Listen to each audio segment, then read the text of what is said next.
네, 예고해드린 대로 홍장원 전 국정원 1차장이 지금 제 옆에 나와 있습니다. 궁금한 점이 많은데 바로 물어보겠습니다. 네, 차장님 어서 오십시오. 안녕하십니까? 네, 오늘 헌재 결정으로 이번 탄핵 심판에서 유일하게 2번이나 증언대에 서게 됐습니다.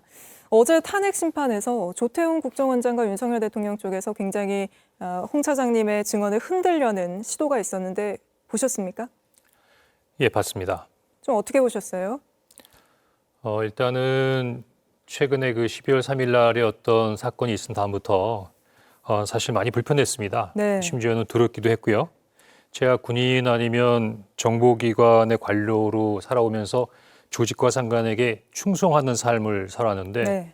지금 어떻게 저의 대척점에 대통령과 직속상관인 국정원장님이 계시는 양상이 돼서 상당히 그런 부분들에 대한 상당히 심적인 고통을 많이 갖고 있었습니다. 네, 그러실 것 같습니다. 그런데 제가 거짓말을 했다고 또 지속적으로 주장해 온 분이 두 분 계신데 그게 네. 바로 또 한 분이 대통령이고 또 한 분이 국정원장이십니다.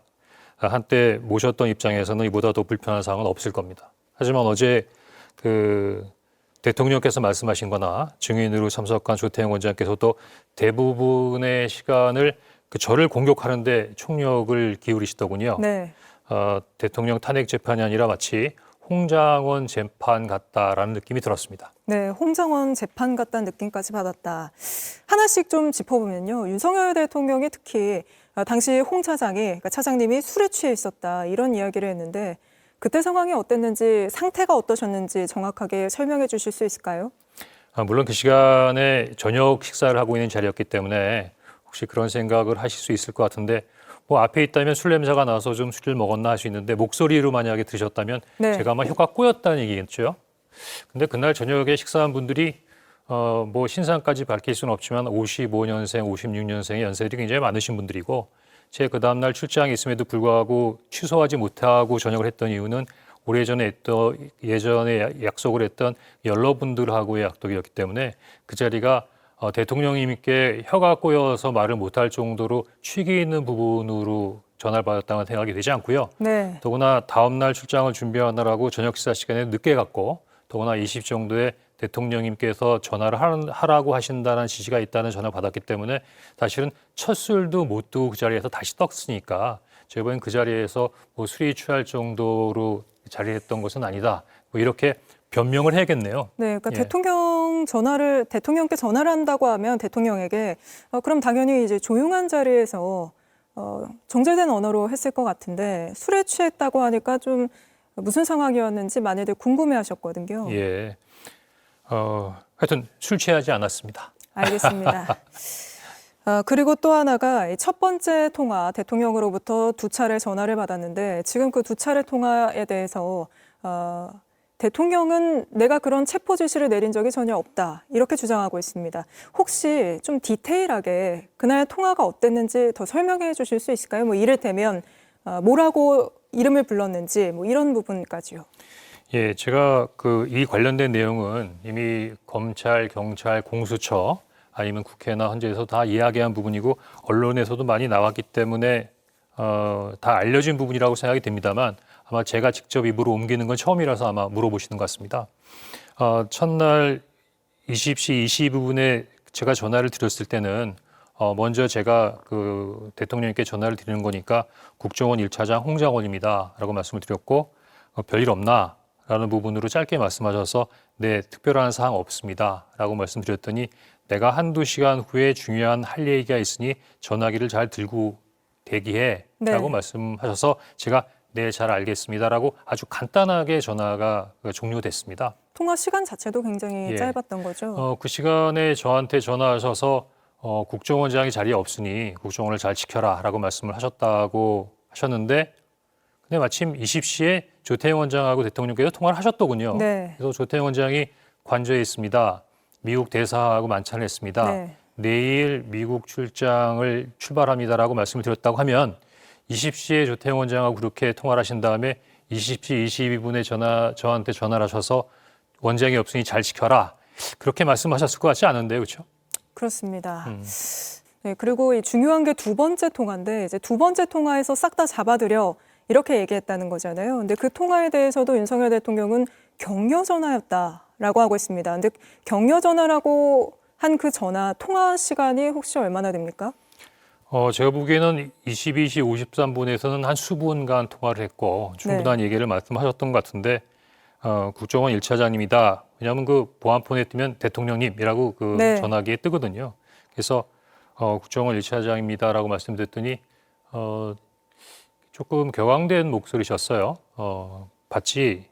그 비상계엄 발표하는 거 뭐 이렇게 한번 저한테 확인하셨고 네, 격앙된 제가, 목소리로. 예, 제가 봤습니다. 이렇게 말씀드렸더니 지금 아마 그 이 이야기에 대해서 그 진짜냐 아니냐 뭐 이런 부분에 얘기가 많지만 뭐 제 입장에서는 들은 대로 얘기할 수밖에 없지 네. 않겠습니까? 그 이번 기회에 다 잡아들여 싹 다 정리해라는 뭐 그 말씀을 하셨고 그래서 구체적으로 어떤 부분에 있어 지시를 하시는 건가 조금 귀 기울여 듣고 있는 상황에서 국정원에도 대공수사권을 줄 테니까 우선 방첩사를 도와. 그러니까 뭔가 잡아야 된다고 생각했는데 우선 방첩사를 도우라고 하니까 이제 방첩사의 방점이 찍히는 거죠. 네. 그래서 자금이면 자금, 인력이면 인력 무조건 도와. 굉장히 강한 말씀을 하신 거거든요. 그래서 제가 네 알겠습니다라고 하고 전화가 종료된 것으로 기억을 합니다. 알겠습니다. 그리고 윤석열 대통령 쪽에서 다시 증인으로 불러내겠다는 건 이른바 홍장원 메모를 다시 검증하겠다는 것일 텐데요. 어제 조태용 원장이 그 메모가 거짓이라고 자신을 생각한다 이렇게 증언을 했습니다. 또 그 근거로는 장소 얘기를 하면서 CCTV를 얘기를 했는데 보셨죠? 봤습니다. 어떻게 보셨습니까?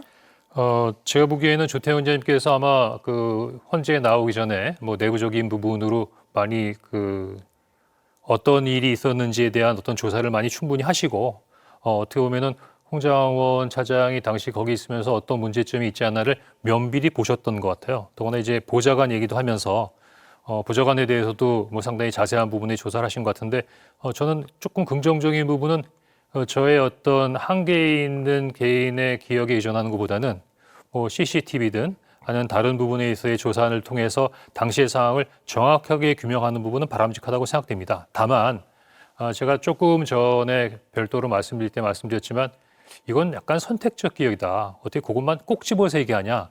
11시 6분에 직무실에 있었다. 그러니까 11시 6분에 너 관저에 있었다 그랬는데 직무실에 있으니까 그게 거짓말이면 다 거짓말이다. 약간의 침소공대로 느껴지고요.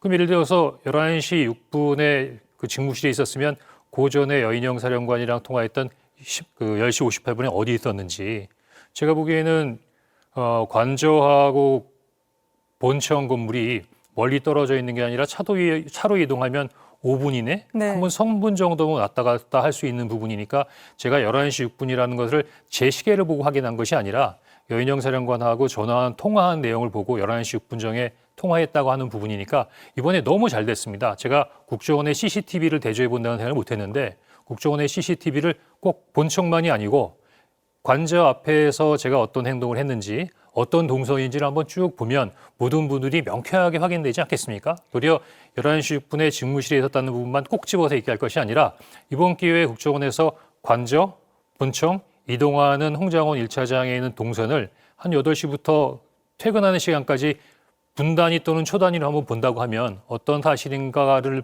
훨씬 더 정확하게 파악할 수 있는 부분에 대해 기회가 되겠다 이런 생각이 듭니다. 또 한 가지는 지금 뭐 다른 부분에 있어의 증인들도 그렇지만 그 조태용 원장님도 기억이 나지 못한다. 충격적인 상황인데 어떻게 그런 부분들 다 기억하냐. 상당히 급박한 상황이었다라고 말씀하시는데 저한테만 조금 AI 수준에 있어서의 기억력을 요구하시는 것 같은데요.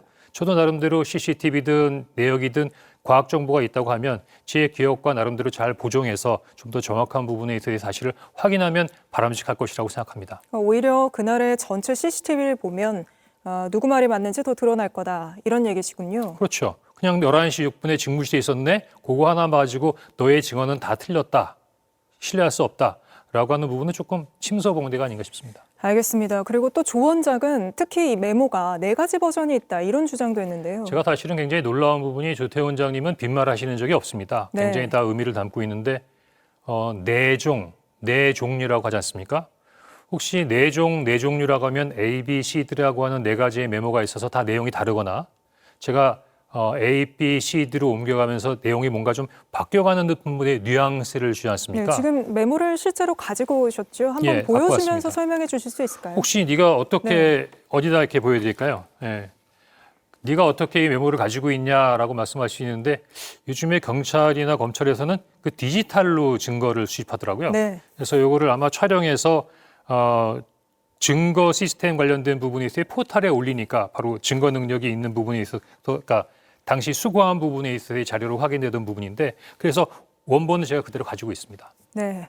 근데 사실 이 정치인 체포하라는 지시 들었다고 증언한 게 차장님뿐은 아니잖아요. 뭐 곽종근 전 사령관도 있고 조지호 그런데 이런 경찰청장. 부분에 있어서 동일한 부분이 네. 있고 이런 부분에 있어서 다른 점이 있습니다. 예를 들면 저만 뭐 그 관련된 부분에 있어서의 명단을 얘기했다고 하면 맞아? 틀려? 하는 부분에 있어서의 논란이 있을 수 있겠지만 일단 첫 번째는 방첩사의 수사단장과 수사관들이 심지어는 그 현장에 있었던 현장 수사관들까지도 이재명 의원식 한동훈을 잡으러 한다는 부분에 대한 카톡까지 다 돌렸던 상황이니까 네. 그런 부분은 뭐 방첩사에서는 이미 많이 알려진 부분이고 그 조지호 경찰청장도 처음에 14명의 명단을 받았다가 한동훈을 추가해서 15명 명단을 받았다는 거 아니겠습니까?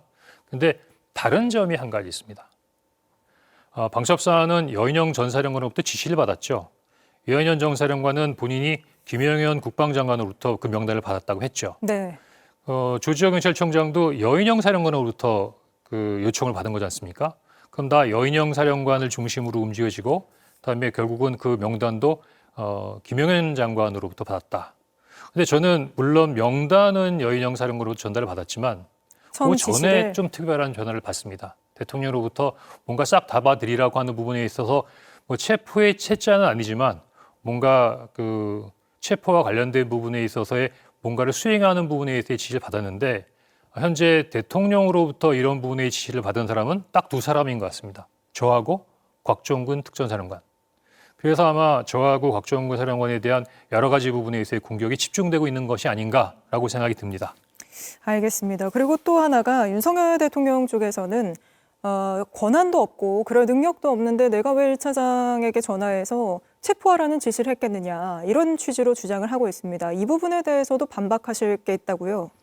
저는 첫 번째로 대통령께서 그렇게 자꾸 부인하시는 부분은 그 지시 자체가 확연하게 명확하게 불법적인 지시라는 부분을 잘 알기 때문이라고 생각합니다. 네. 왜냐하면 어차피 수사권이 없는 부분이기 때문에 뭘 체포할 수 있는 사항이 아니고 당시 비상계엄이라 하더라도 결국은 계엄사가 만들어진 사업에 있어서의 어떤 협의된 부분에서의 지원 업무를 하는 부분인데 근데 조금 약간 그 기억나는 부분은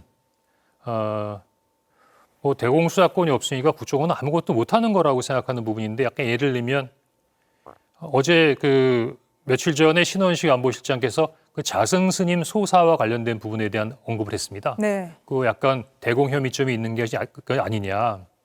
그게 사실은 그때도 이번 건하고 비슷하게 야간에 긴급한 지시가 내려왔어요. 그래서 저희들도 이런 거는 굉장히 특이한 경우다라고 생각이 들었지만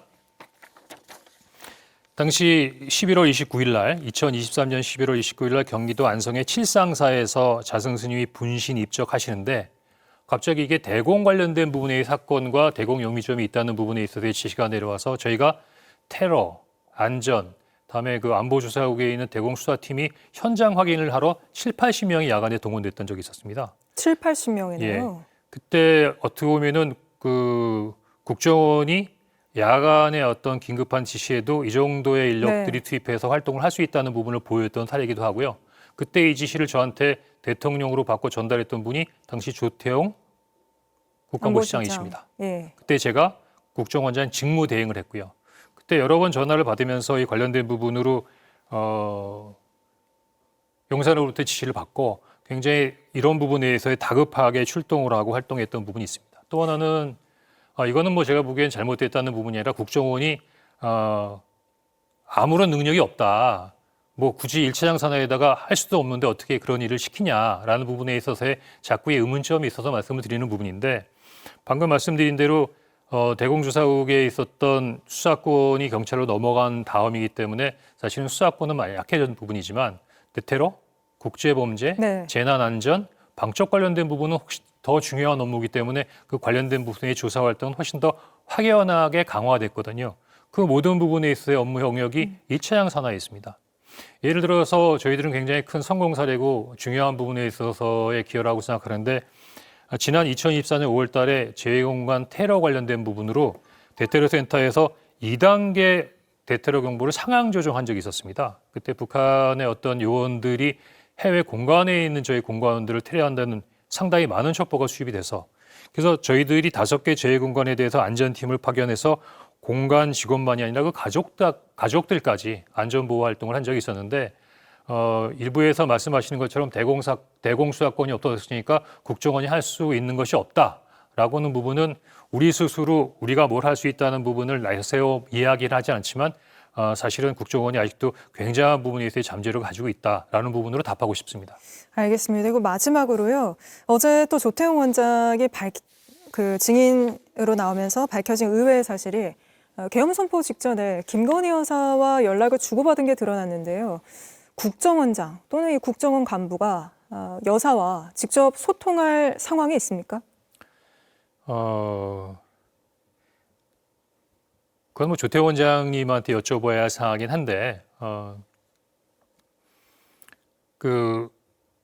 모두 다 그렇게 생각하시면 굉장히 의외라고 생각이 들죠. 네. 근데 이제 조태원 원장님께서 12월 3일 이후에 있었던 부분을 말씀드리면 비상계엄 국무회의 갔다 온 부분들도 정무직한테 얘기 안 했지 않습니까? 그다음에 제가 비상계엄이 어떻게 된 거냐, 언제 일어난 거냐 물었더니 그런 걸 왜 물어 그러셨잖아요. 제가 보기엔 이 정도로 내밀한 김건희 여사와의 관계 이런 부분들은 주변하고 관련된 부분의 내용을 공유하지 않으셨을 겁니다. 혹시 국정원에 오래 계셨으니까 국정원장이나 국정원 간부가 영부인과 소통한 사례가 있습니까? 제가 기억하기로는 처음인 것 같습니다. 알겠습니다. 오늘 말씀 여기까지 듣겠습니다. 나와주셔서 고맙습니다. 홍장원 국정원 전 1차장이었습니다. 예, 감사합니다.